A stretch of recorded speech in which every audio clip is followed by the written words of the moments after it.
안녕하세요. 저는 얼마 전 이혼하고 아이들과 살게 된 평범한 40대 여성입니다. 정말 아직도 이혼한 과정을 생각하면 미치고 환장할 일이지만 사람들이 진짜 이런 나쁜 사람들에 대해 알아야 할 것 같아서 이렇게 사연글을 쓰게 됐어요. 저와 남편은 정말 평범한 사람들이었고 평범하게 결혼을 하게 된 커플이었어요. 둘 다 평범한 월급쟁이였고 본가가 같은 동네라는 공통점 덕분에 더 빨리 친해졌죠. 정말로 모난 곳도 없고 시댁에 문제가 있는 것도 아니었어요. 친정도 시댁도 잘 사는 편은 아니었지만 둘 다 비슷했으니 그게 더 낫다고 생각했죠. 그런데 10길 물속은 알아도 한길 사람 속은 모른다잖아요. 시댁 사람들이 그런 사람들일 줄이야 상상도 못했죠. 처음으로 이상하다는 것을 느낀 것은 결혼 4년 차였을 때예요. 남편이 휴가를 앞두고 있던 여름에 몸을 만들겠다며 8kg짜리 아령을 들고 운동하다가 발가락에 아령을 떨어뜨려서 발가락 골절을 입게 됐어요. 불행인지 다행인지 엄지발가락은 다치지 않았지만 나머지 3, 4, 5번 발가락이 부서졌어요. 발가락 뼈뿐만이 아니라 발등뼈도 문제가 생겨서 결국 수술을 해야 했고 핀도 박아야 했죠. 한마디로 대공사였어요. 나오는 병원비와 수술비는 그때그때 생활비에서 냈고요. 실비보험을 제가 내고 있었으니 당연히 실비보험에서 돈이 나올 거라고 생각했거든요. 그런데 수술비가 생각보다 많이 나와서 생활비가 좀 모자라더군요. 여보, 얼마 전에 보험 청구하지 않았어? 진단금이랑 수술비 그거 나왔으면 나한테 줘야 해? 우리 지금 생활비 너무 모자라. 그거? 일단 신청은 해놨는데 한번 알아볼게. 조금만 기다려줘. 그런데 생활비 많이 모자라? 이번 달 초에 당신이 교육 듣는다고 40만 원 가져갔잖아. 그것 때문에 좀 힘들어. 저와 남편은 통장을 합친 건 아니었어요. 결혼하면서 오랫동안 몰던 중고차를 팔고 새로운 차를 사느라 대출을 받았고 집을 구매하면서 또 대출을 받았죠. 남편 앞으로 150만 원 넘게 대출금이 들어가고 있는 실정이라 필연적으로 제가 생활비를 부담하고 있었거든요. 그러다 보니 이런 식으로 돈이 나가면 제 월급에서 돈을 더 써야 하는 일이 생겼던 거죠. 그날의 대화는 대수롭지 않게 넘어갔어요. 그런데 수술한 지 2주가 넘어가는데도 보험금이 나오지 않더군요. 퇴원 시에는 입원비 관련한 보험금이 나와야 하는데 말이죠. 답답한 마음에 남편에게 먼저 말을 꺼냈어요. 혹시 보험 어떻게 됐어? 혹시 결격 사유라도 있었던 거야? 그런 건 아니고, 그런데 병원비 많이 나왔어? 우리가 모아놓은 돈에서 좀 뺏었으면 안 될까? 그 돈으로 써도 상관은 없는데 그래도 보험이 왜 안 나오는지는 알아야 할 거 아니야. 당신 보험이 생활비에서 나가는데 도움이 안 될 것 같으면 없애는 게 맞고 더 좋은 데로 갈아타면 되니까.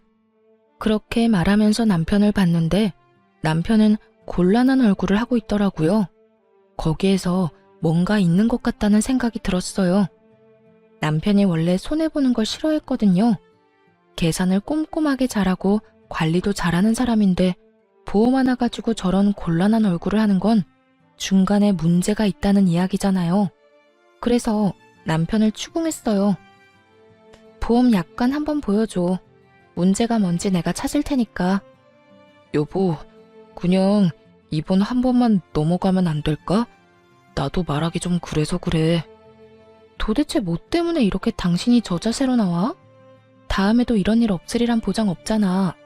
그러면 그때마다 생활비 뭉텅이로 날아가는 거고. 그럼 보험은 왜 넣어? 빨리 보여줘. 남편이 아무것도 안 하고 지켜만 보길래 저는 답답한 마음에 중요한 서류를 넣어두는 서랍부터 열어댔어요. 그리고 제가 원하던 서류를 찾았죠.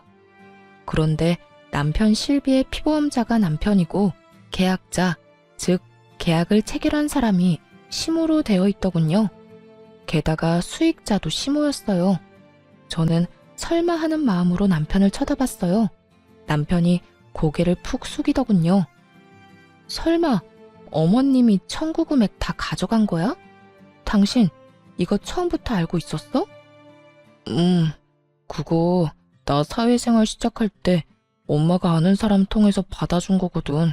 그래서 결혼 전까지 엄마가 돈 내주고 있어서 일단 엄마가 계약한 거기도 하고 나도 별 생각 없었지. 남편 말에 제가 답답한 듯 남편에게 따졌어요. 결혼 전이야. 어머님이 돈 내셨다 하니 보험금 나온 걸 드린다는 게 잘못됐다거나 나쁘다고는 생각 안 해. 그렇지만 결혼 후에도 어머님이 그걸 가져가신다는 걸 알았으면 이 보험을 어떻게 고칠 생각을 해야지. 돈은 우리 생활비에서 나가는데 혜택을 우리가 못 받는 건 문제가 있는 거잖아. 그렇긴 한데 엄마한테 이야기하는 것도 좀 그렇고 이번만 그냥 넘어가면 다음에는 이야기 한번 해볼 테니까. 분란을 피하고 싶은 건지 남편은 계속 다음에 하자고 미루더군요. 저는 그럴 생각이 없었어요. 수술비에 입원비까지 보험에서 다 나올 거라 생각하고 편하게 돈을 써댔는데 그 여파로 지금 당장 생활비가 모자라게 생겼으니까요. 어머님한테 가서 이야기하자. 이건 나중에 해야 할 일이 아니라고. 나중에 또 문제 생기면 어떡할 거야? 여보, 그러지 말고. 말리는 남편을 이끌고 시댁으로 갔어요. 시모가 뜬금없이 찾아온 저희 부부를 보고 묻더라고요. 무슨 일로 이런 시간에 찾아와? 연락도 없이.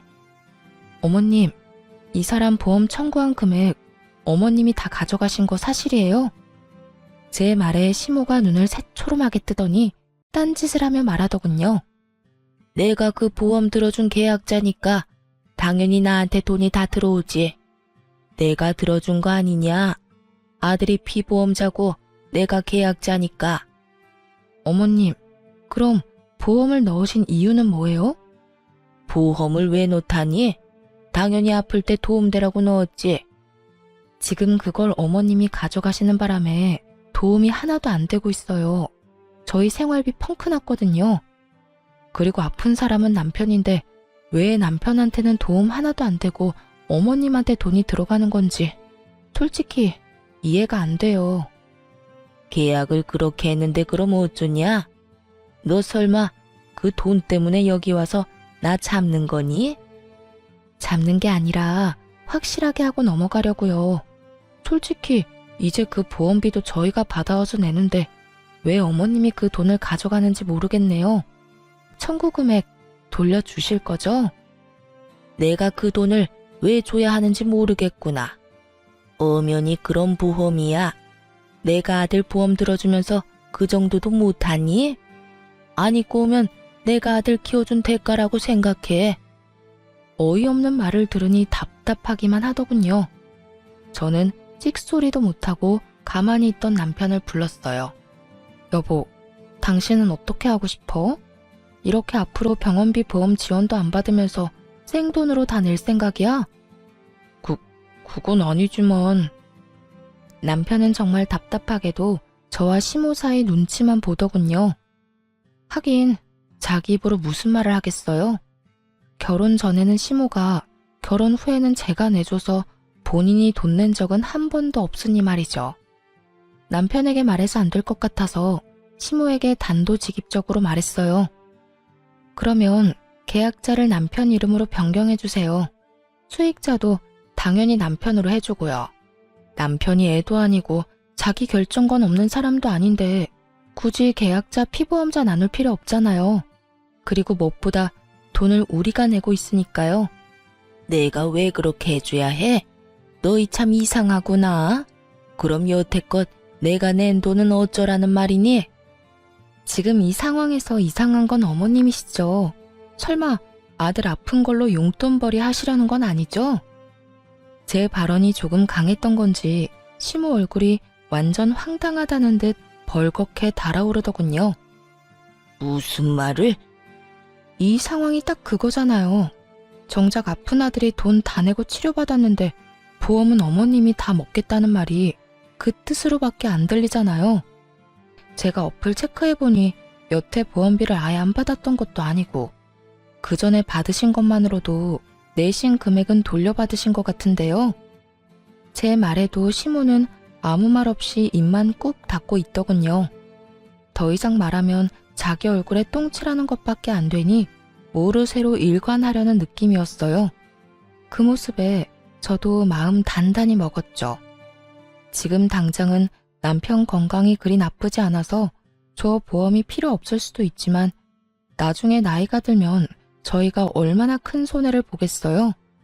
그래서 남편에게 말했죠. 어머님은 계약자 수령인 바꿀 생각 없으신가 보네. 그럼 어쩔 수 없지. 퇴원하고 당분간은 시댁에서 지내. 당신 다리 다 나아서 목발 없이 다닐 수 있을 정도 되면 그때 집으로 와. 그 전에는 집에 돌아올 생각 말고. 여보, 그게 무슨 소리야? 무슨 소리긴. 어머님이 보험금 다 가져가신다잖아. 나는 생활비로 병원비, 보험비 다 내고도 보험금 못 받는 사람 됐으니 당신 수발까지 못 든다는 말이야. 어머님이 그 큰 돈 다 가져가셨으니 어머님이 알아서 당신 간병해 주시겠지. 나는 돈 날리고 무보수 노동까지는 못해. 게다가 당신 집에 있으면 돈만 더 나가고. 어머님이 받아가신 돈만큼 여기서 신세지다가 와. 어머님도 고생하세요.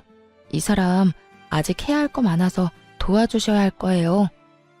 그렇게 말하며 제가 주섬주섬 제 물건을 챙기자 시모의 꾹 닫힌 입이 다급히 열리더군요. 너 그게 무슨 소리야? 내가 왜 아들 병간호를 해? 제 말 못 들으셨어요? 어머님이 받아가신 돈만큼 고생하시라는 말이에요. 계약자 변경 안 해주신다니 어쩔 수 없죠. 앞으로 남편 아프면 시댁으로 보내드릴게요. 안 아프면 좋지만 나이 들수록 아플 일만 남은 거 아시죠? 여보, 진짜 나 놔두고 가는 거야? 잠깐만. 이건 당신 책임도 있는 거 알지? 미리 이야기하고 어떻게든 했어야 하는 건 당신이지. 알아서 어머님 설득시켜서 돌려놓거나 아예 안 먹힐 것 같으면 보험 해지해. 나는 그 돈 계속 내줄 생각 없으니까 잘 해결하고 와. 그렇게 이야기하고 나와버렸죠. 솔직히 진짜 화났거든요. 그런 이야기를 저한테는 해야 하는 거 아닌가요? 그래도 안 보이니 속은 좀 편하더라고요. 남편이 오른쪽 발을 다치는 바람에 아침에 누가 운전해주지 않으면 직장에도 못 가고 병원도 못 가는 상황이었거든요. 생활비는 제가 가지고 있으니 택시는 못 탈 거고 매일 아침 저녁으로 시모가 남편 직장 병원까지 왔다 갔다 해야 할 판이었죠. 그리고 저는 남편이 시댁에 가 있는 동안 돈 한 푼 안 줬거든요. 돈 받아간 사람은 따로 있는데 제가 돈을 줄 이유가 없잖아요. 그렇게 일주일을 버티더니 결국 시모가 남편을 돌려보냈더군요. 변경된 보험 계약과 함께 말이죠. 저는 원하는 걸 얻었고 남편도 자기 보험 자기가 찾아왔죠. 그런데 남편 얼굴이 생각보다 개운한 얼굴은 아니더군요. 왜 그런 표정이야? 이제 당신 아파도 걱정할 거 없는데. 그렇지. 그냥 엄마한테 좀 미안해서 그렇지. 미안하게 생각하지 마. 그게 이상했던 거고 지금 이게 정상인 거야. 다 큰 자식 아픈 걸로 돈 버는 건 좀 아니지. 비용도 우리가 다 내는데. 그리고 어머님도 분명히 이해할 때가 올 거야. 그렇게 이야기했더니 남편이 고개를 끄덕이더군요. 아픈 자식에게 더 해주고 싶으면 더 해주고 싶지. 자식한테 가야 할 것까지 모조리 뺏어오겠다는 생각을 하는 부모가 어디 있겠어요? 사실 저희 어머니가 시모와 같은 동네 살아서 오가며 인사도 하고 아는 사람도 많았던지라 걱정이 됐는데 다른 사람에게 이야기해봐야 자기만 손해라는 걸 아는지 아무 말도 안 했더라고요. 그렇지만 이 일로 시댁과 저는 거리가 생겨버렸잖아요. 그래도 미래에 더 큰 병으로 이런 일 생겼으면 더 돌이킬 수 없었을 거라는 생각을 하면 차라리 지금 좀 척지는 게 나을 수도 있다고 생각했어요. 하지만 그 일로 인해 제 마음속에 시모에 대한 이미지는 완전히 박살이 나버렸죠. 그렇게 교양 있어 보이고 사람 좋아 보이던 시모가 돈이라면 환장을 하는 사람처럼 보이기 시작했거든요. 그래도 그 이후로 저희한테 돈을 요구한다거나 하지는 않았어요. 그런데 사건은 의외의 곳에서 터지는 법이더라고요. 저와 남편은 결혼하면서 신혼집을 마련할 때 남편 4천, 저 2천, 친정에서 3천, 나머지는 대출로 집을 샀거든요. 대출을 남편이 갚기로 하면서 명의는 남편 앞으로 하기로 했어요. 솔직히 우리 돈이 들어가기는 하지만 저희 돈은 리모델링비랑 혼수로 거의 다 쓰게 됐으니까요. 그리고 결혼 후 새로 사야만 했던 새 차의 할부금도 남편이 갚고 있는 중이었거든요. 그래서 제가 10년째 생활비를 충당 중이었어요. 여보, 미안한데 40만 원만 생활비에서 가져갈 수 있을까? 사촌 동생이 과일 장사 시작했잖아. 가서 좀 팔아주기도 해야 하고 얼마 전에 첫째가 낸 문콕 사고도 돈 물어줘야 하거든. 당신 남는 돈은? 월급에서 대출금 갚고 나서도 돈 좀 남잖아. 얼마 전에 본가에서 보일러 고장났다고 해서 그거 고치는데 돈 좀 썼어. 그래서 이번에는 돈이 없어. 아, 그거 가져가면 나 남는 돈 거의 없어. 자동차 할부는 이제 끝날 때 되지 않았어? 3달 정도면 끝나. 그러면 나도 좀 여유로워지니까 당신 도와줄 수 있겠지. 그때까지만이야. 조금만 도와줘. 필요한 돈이긴 했어요. 애가 문콕을 하는 바람에 상대 차량 문짝을 갈아줘야 했거든요. 그렇지만 한 번에 40만 원이라는 돈이 나가니 생활비가 진짜 휘청하더라고요. 그래도 어쩌겠어요. 필요하다니 줘야죠. 그 전에도 남편은 생활비에서 그렇게 돈을 자주 빼갔어요. 작년까지만 해도 남편이 매달 드는 교육과 헬스장 비용으로 매달 30만 원씩 나갔었죠. 그 외에 경조사 비용으로도 자주 가져갔고요. 생활비를 비상금 정도로 생각하는 남편을 보며 그 집도 차 할부금이 다 끝나면 괜찮겠지 하는 생각을 했어요. 그런데 남편에게 돈을 빌려주고 정말 오랜만에 가계부를 살펴보는데 이상하게도 남편이 매달 4, 50만 원씩 꼬박꼬박 가져가고 있는 걸 발견했거든요. 물론 이유는 다 달랐지만 정말 한 달도 빠짐없이 매달 가져갔어요. 그리고 항상 10일에서 15일 사이에 돈을 빼가는 걸 알게 됐죠. 이상하잖아요. 그래서 남편이 오래전에 만든 체크카드에 통장을 들고 통장 정리를 시작했어요. 하나둘씩 찍혀나오는 내역을 보면서 저는 점점 입을 다물지 못하게 됐어요. 그 체크카드는 남편이 빚 갚는 용으로 사용하는 카드였는데 제게 빌린 돈이 그 카드로 들어가면 모조리 아파트 대출금으로 들어가더라고요. 게다가 아파트 대출금도 제가 생각했던 것보다 금액이 적었고 차 대출금은 이미 끝나 있더라고요. 순간 부들부들 떨리더라고요. 여태껏 150만 원이 넘는 금액을 대출금과 이자로 내고 있다고 생각했기 때문에 제가 생활비를 내고 있었는데 실제로는 모든 걸 다 속이고 있었다니. 남편이 계산을 잘하고 꼼꼼하니까 맡겨뒀던 일이 결국에는 제 살까먹는 일이었던 거죠. 이걸 어떻게 할까 생각하다가 한 가지 좋은 생각이 떠올랐어요. 제 돈으로 대출금 갚는 걸 알게 됐으니 그걸로 하나 당당하게 요구할 수 있는 일이 생겼거든요. 여보, 우리 이 집 벌써 산지 10년이나 됐잖아. 이제 슬슬 공동 명의로 해줄 수 없어? 저는 야근 후에 집에 온 남편에게 그렇게 말을 꺼내자 남편이 순간 멈칫하더군요. 그러더니 저를 한번 슬쩍 보고는 다시 식사를 하며 말했어요. 그건 안 돼. 내가 돈 갚고 있는 거 알잖아. 솔직히 10년간 내가 다 갚았는데. 그리고 누구 명의면 무슨 상관이야? 우리한테 문제가 있는 것도 아니고 나 죽으면 어차피 다 당신이랑 애들 건데. 그러니까 누구 명의면 무슨 상관인데? 그러면 공동명의 해도 되잖아. 아니, 도대체 갑자기 왜 공동명의를 해달래? 10년간 아무 일 없이 잘 지내왔잖아. 내가 어제 당신 통장 정리하면서 알게 됐거든. 나한테서 받아간 돈 다 대출금으로 들어가고 있던데, 그리고 차 대출금도 벌써 다 갚았더만. 대출금 금액도 나한테 말했던 것보다 더 적고. 제가 그렇게 말하자 남편이 인상을 팍 쓰더군요.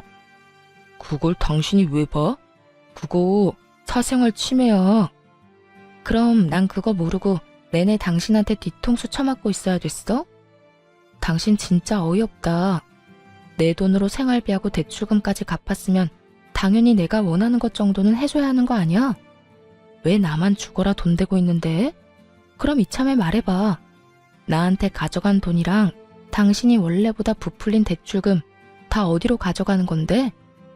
제가 그렇게 이야기하자 남편도 아무 말 못하더군요. 솔직히 공동명의를 안 해주는 이유를 모르겠더라고요. 내가 그거 다 봐주겠다고.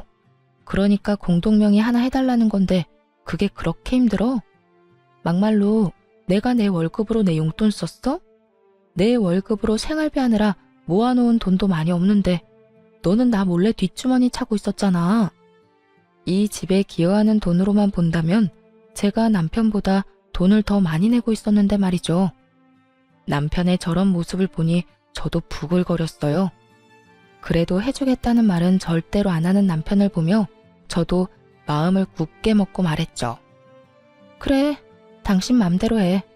대신 당신은 생활비 쓰지 마. 집에 있는 전기, 난방도 쓰지 말고 그것도 내 생활비로 내잖아. 아, 제발 좀 이런 식으로 유치하게 굴지 마. 먼저 치사하게 군 게 누군데? 너 하는 행동이 괘씸해서라도 나 너 용서 못해. 당분간 당신한테는 절대로 생활비 안 줄 거니까 알아서 해. 그 뒤로 정말 남편에게 1원 한 푼 안 줬어요. 난방이랑 전기도 못하게 막아버렸고 냉장고에 음식도 못 먹도록 아이들 음식도 단품 요리로 만들어서 바로 먹어버렸어요. 밥도 딱 애들이랑 저 먹을 만큼만 만들어서 먹고요. 식재료만으로는 만들어 먹을 수 없으니 남편은 며칠간 라면만 먹더군요.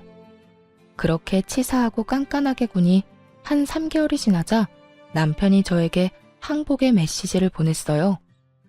미안해. 내가 사과할게. 그러니까 이제 제발 그만해.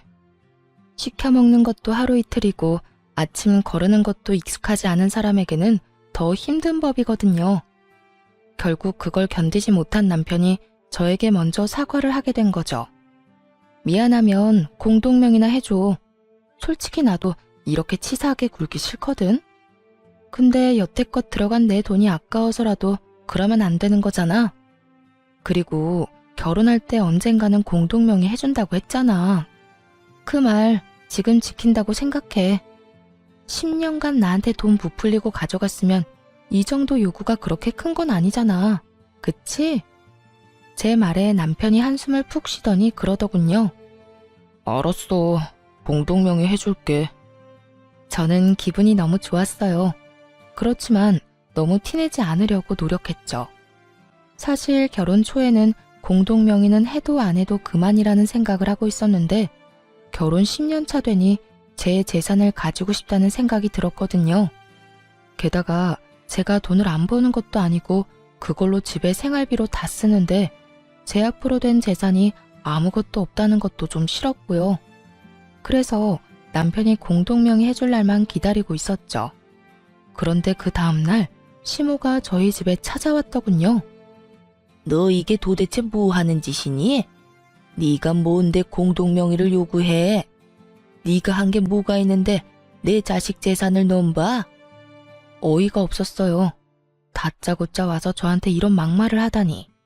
남편은 그런 시모를 말리려 애쓰더라고요. 놔봐. 넌 바보 등신이야? 어떻게 된 게 네 손 안에 들어온 것도 못 지켜서 이 난리야? 시모의 그 말에 저도 빈정이 확 상해버렸어요.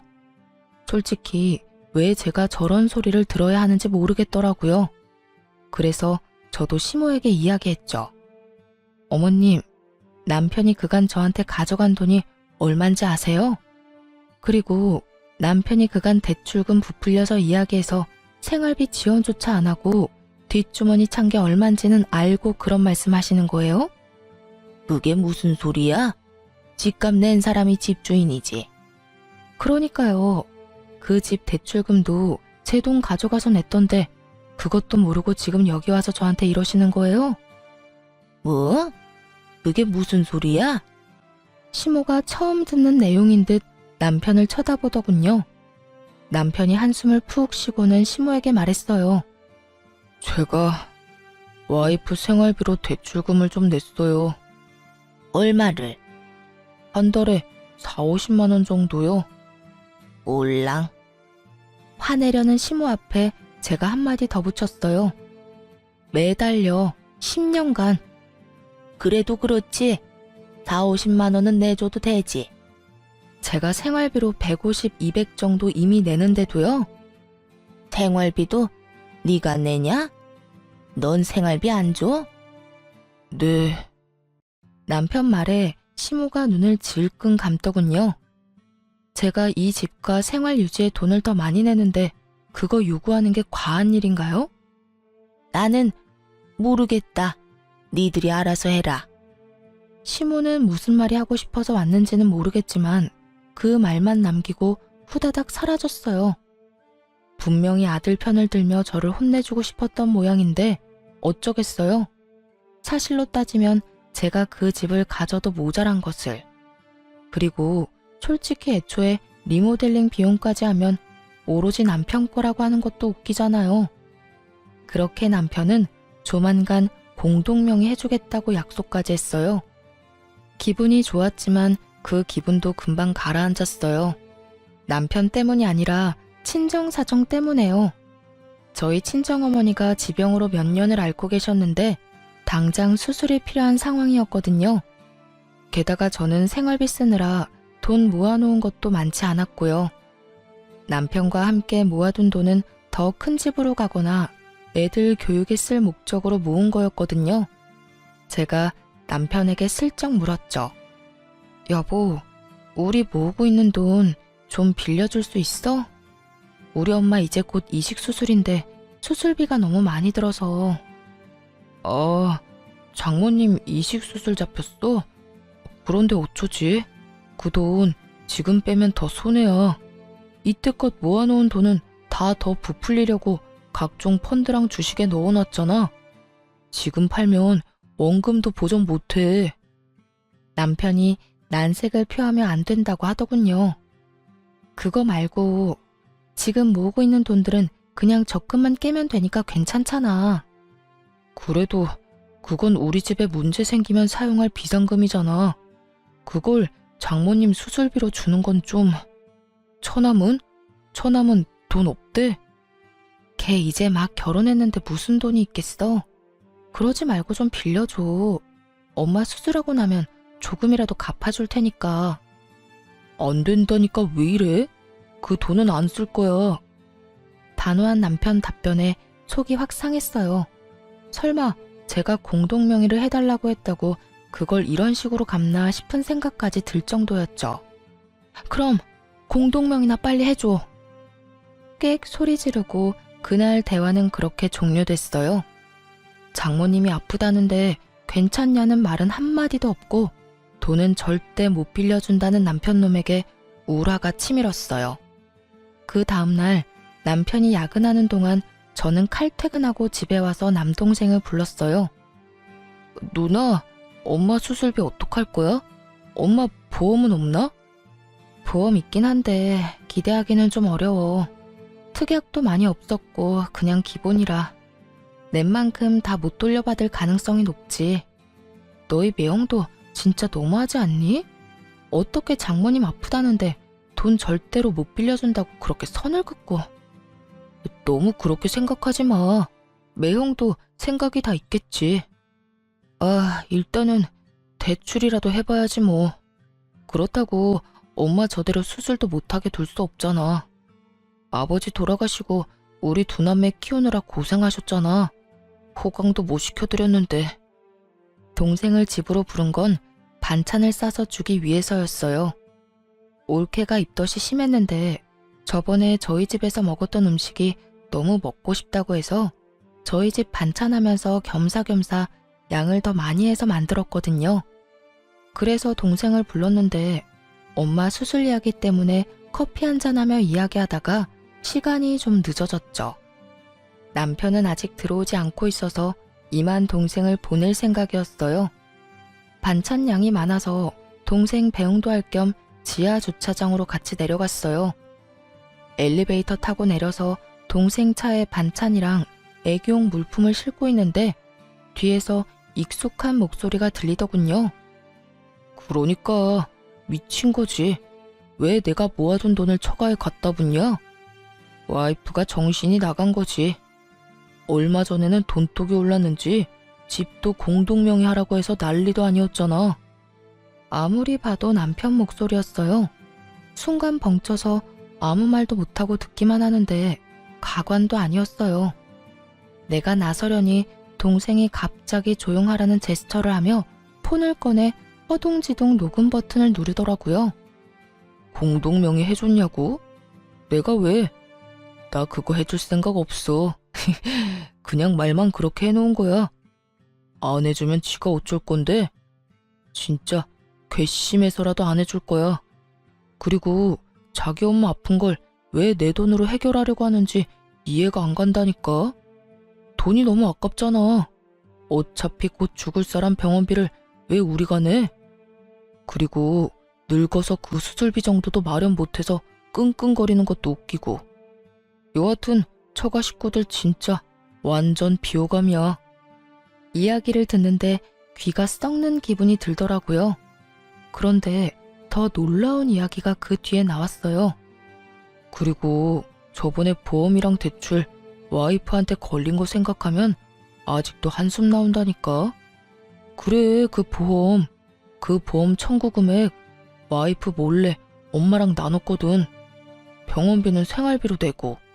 근데 그거 안 준다고 쌩 난리를 치더니 결국 나 본가해버리고 가버리는 거 보고 완전 정이 뚝 떨어지더라니까.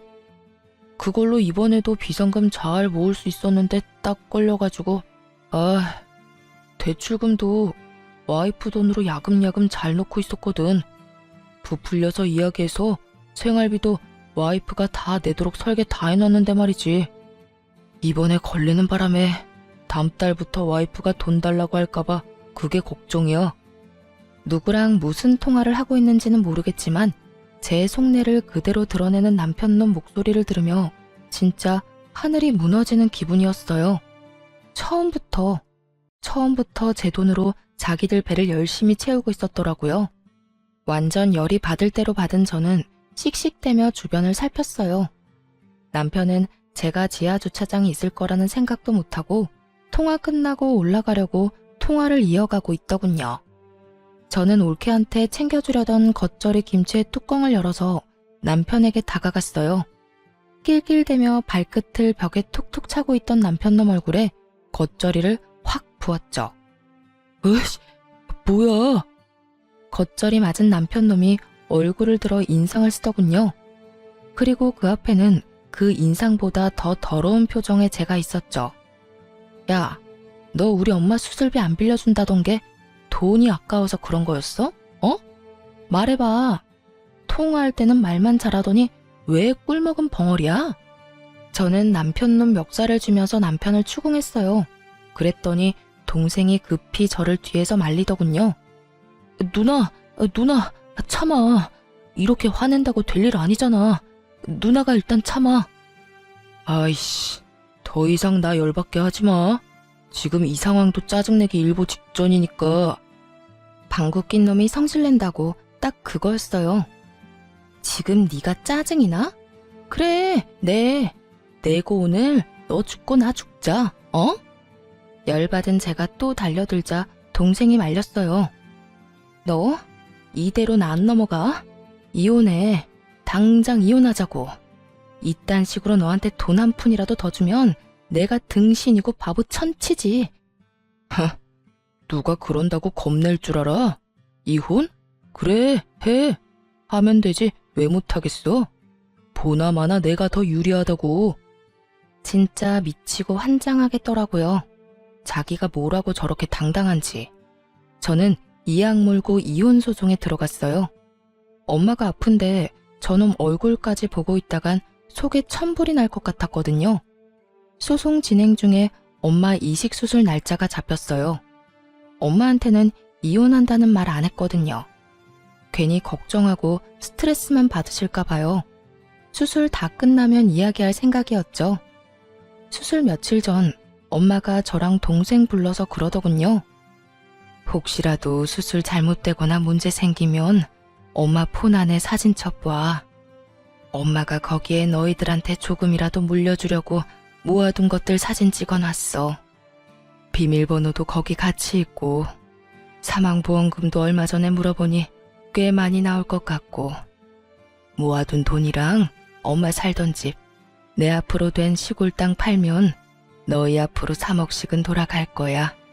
그리고 수술비도 걱정하지 말고 무조건 그 통장에 있는 돈 써. 알았지? 동생과 저는 깜짝 놀랐어요. 평소 친정엄마가 항상 돈 없다는 말을 밥 먹듯이 하니 저도 동생도 당연히 어머니에게 돈이 없다고 생각했거든요. 그런데 이렇게 알뜰살뜰 모아놨을 줄은 상상도 못했죠. 이제 수술만 잘 되면 된다고 생각하고 있었는데 수술 도중에 어머니가 돌아가셨어요. 면역력이 너무 약해져 있어서 수술을 견디질 못한 것 같더라고요. 정말 너무 슬퍼서 동생과 한참을 울고 장례식도 어떻게 치르는지도 모르게 병원에 있던 장례식장에서 나온 분이 하라는 대로 예예 하며 전혀 실감도 못하고 있었어요. 그런데 장례식을 하는 이틀날 이혼 소송 중인 남편과 시모가 장례식장에 찾아왔더라고요. 슬픔이 분노로 바뀌는데 1분도 안 걸렸어요. 그래도 입술을 꽉 깨물며 어머니 가시는 길에 분란 안 일으키려고 조심하고 있었는데 남편 놈이 어머니 영정 앞에서 울고불고 곡소리를 내며 대성통곡을 하는 거예요. 동생과 저는 벙쪘죠. 저 인간들이 왜 저러나 싶었거든요. 남편이 저한테 오더니 제 손을 잡으며 갑자기 뜬금없는 소리를 하더라고요. 여보, 많이 힘들지? 다 괜찮아. 내가 곁에 있잖아. 저는 처음에 제가 잘못 들은 줄 알았어요. 지가 왜 날 걱정해요? 치열하게 한 푼도 안 뺏기려고 이혼 소송 중인데 갑자기 와서 챙기는 척? 착한 척? 환장하고 기가 차서 제가 물었죠. 이게 뭐 하는 짓이야? 당신이 여길 왜 와?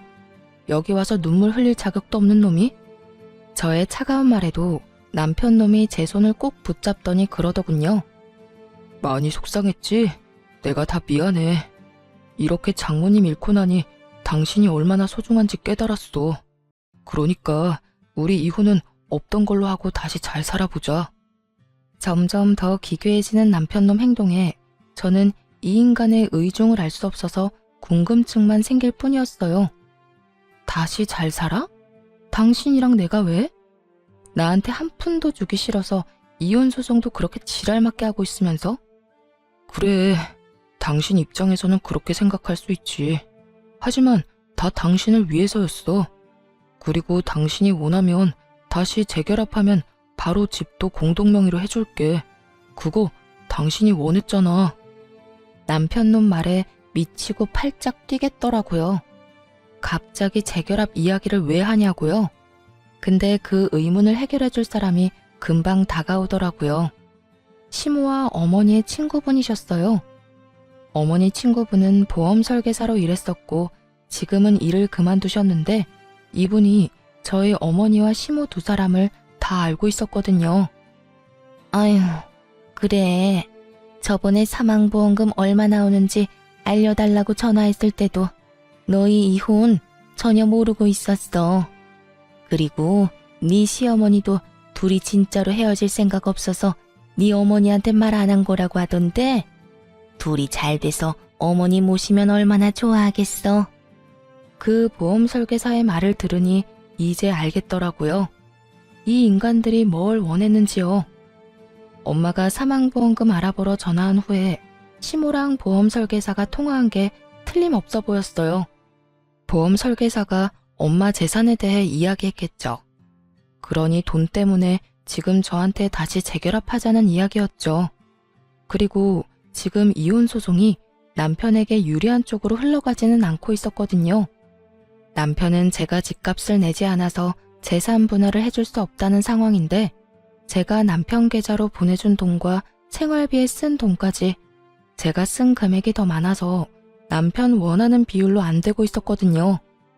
자기가 좋은 조건으로 승수할 수 없을 것 같으니 저를 회유하려는 것처럼 보였어요.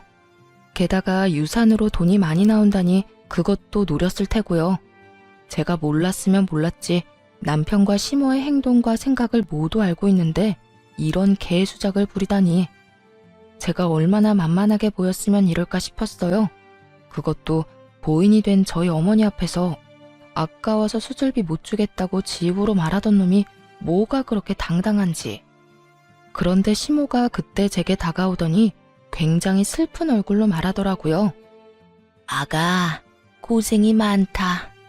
우리 애가 철이 없어서 이혼 이야기가 나왔다만 그래도 너희는 애를 낳고 산 부부지 않니? 그리고 그렇게 큰 잘못으로 이혼하려는 것도 아니고 잠깐의 치기로 그럴 수 있으니 네가 이해하고 덮어주거라. 그 정도 흠은 살면서 아무것도 아니야. 뻔뻔하게 덮어주라는 말을 하다니. 시모도 남편만큼 뻔뻔하고 염치 없는 행동을 잘하더라고요. 그래서 저도 남편 놈과 시모 우라통 터지게 해주기로 했어요. 저는 남편 팔을 탁 쳐내고 말했어요. 내 대답을 들려줄게. 저는 그렇게 말하고 핸드폰을 꺼냈어요. 그리고 그 안에 저장된 녹음본을 틀었어요. 제일 큰 볼륨으로 말이죠. 여기 장례식장에 있는 모든 사람들이 들을 수 있도록. 그 녹음본은 동생이 그날 녹음한 거였죠. 자기 엄마 아픈 걸 왜 내 돈으로 해결하려고 하는지 이해가 안 간다니까. 돈이 너무 아깝잖아. 어차피 곧 죽을 사람 병원비를 왜 우리가 내? 그리고 늙어서 그 수술비 정도도 마련 못해서 끙끙거리는 것도 웃기고. 여하튼 처가 식구들 진짜 완전 비호감이야. 쩌렁쩌렁 남편 목소리가 흘러나오는데 사람들이 수군거리더군요. 하긴 그럴 수밖에 없죠. 여기 있는 손님들 중 엄마 손님과 시모의 지인이 겹치거든요. 기억상실증이라도 걸렸어? 네가 네 입으로 우리 엄마 수술비 안 준다고 했잖아. 그것도 돈 아깝다는 이유로. 그리고 그 돈이 온전히 네 돈이었어? 우리 둘이 같이 모은 돈이었지. 이게 내 대답이다. 알아듣겠어, 정신 나간 놈아? 이제 와서 재결합? 웃기고 있네. 왜?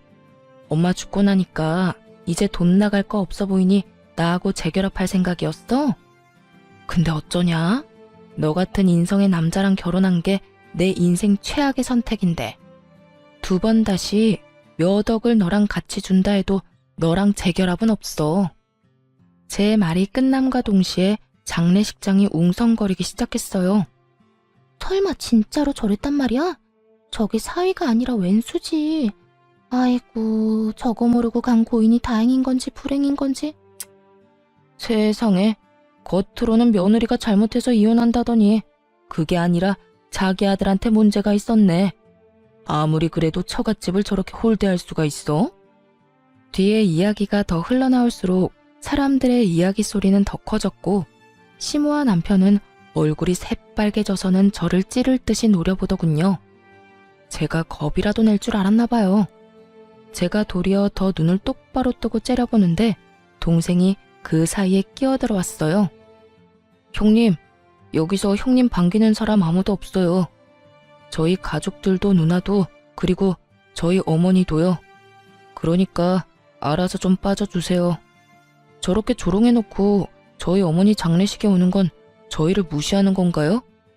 아니면 저희 어머니를 무시하는 건가요? 설마 자기 입으로 저렇게 다 말해놓고 아니라는 말 하실 건 아니죠? 남동생의 그 말에 남편이 주변의 눈치를 살살 보더니 결국 시모를 두고 자기 몸만 빠져 도망치듯 나가버렸어요. 속이 시원하더라고요. 여기 사람들 중에 시모와 남편 아는 사람들이 많았거든요. 지금껏 시모와 남편을 착한 사람이라고 잘못 알고 있다는 것만으로도 완전히 열받았는데 그 사람들에게 다 알려줄 수 있었으니까 다행이라 생각했어요. 결국 남편과 저는 이혼을 했어요. 재산 분할도 저한테 유리하도록 됐죠. 저는 어머니 유산과 재산 분할로 받은 돈 보태서 시모집 근처 좋은 평수로 이사를 갔어요. 그리고 자주 마트에서 시모와 전 남편을 마주쳤거든요.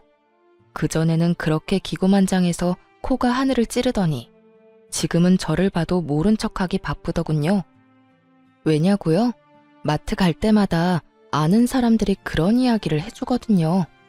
아유, 고생 많았어. 어떻게 그렇게 되먹지도 못한 인간을 만나서. 그래도 일찍 이혼한 게 다행이지. 그런 놈이랑 같이 살아봐야 저승가에는 어머니 속만 문드러질 테니까. 그렇게 시모와 전 남편이 있는 곳에서 저를 다독이며 자주 말해줬거든요. 솔직히 사람들 입에 오르내리는 일은 저도 좋아하지 않지만 나쁜 인간들 엿먹이려는 일이라고 생각하니 도리어 의욕이 샘솟더라고요. 그렇게 몇 번 그 인간들 있는 곳에서 그런 소리 들으니 결국은 그 인간들도 못 참더라고요. 몇십 년이나 살았던 동네를 쫓겨나듯 도망가게 됐으니까요. 전 남편과 시모가 어디로 갔는지는 저도 몰라요. 하지만 두 사람의 행보가 어디든 이제 저랑은 상관없다고 생각해요. 저도 복수할 만큼 했거든요. 그렇게 돈 좋아하는 두 사람보다 더 많은 돈을 가지게 됐고 두 사람보다 더 좋은 환경에서 살고 있는 걸 봤잖아요. 그러니 얼마나 속이 쓰렸겠어요? 남의 떡이 더 커 보인다고 했어요. 이혼 후에 제가 가진 것들이 참 먹음직스럽게 보인 만큼 자기가 한 선택도 여전히 후회할 가능성이 높았죠. 솔직하게 말해서 대출금을 부풀려서 저 모르게 돈을 모으고 시모와 돈을 나눠 갖고 제 돈으로 대출금을 냈던 일들은 어떻게 보면 제가 이해하고 넘어갈 수 있었던 일이었어요. 그리고 그걸 위해 공동 명의를 내세우기도 했고요. 그런데 아픈 장모에게 들어갈 돈이 아까워서 빌려주지 않았다는 건 참을 수 없는 일이었어요. 남편이 엄마 수술비를 빌려줬더라면 저는 엄마의 유산으로 남편에게 더 잘해줬을 거예요. 사람 마음이라는 게 힘들 때 도움 주는 사람에게 더 잘해주고 싶거든요. 하물며 가족이 걸린 일인데 제가 얼마나 극진히 남편을 대했겠어요?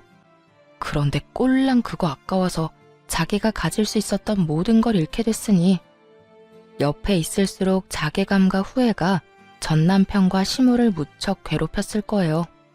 결국은 참다 못해 떠나긴 했지만요. 저는 그들이 사라진 곳에서 편하게 잘 지내고 있어요. 전 남편과 시모가 뭘 하는지 전혀 모르고 연락도 들은 적 없어요.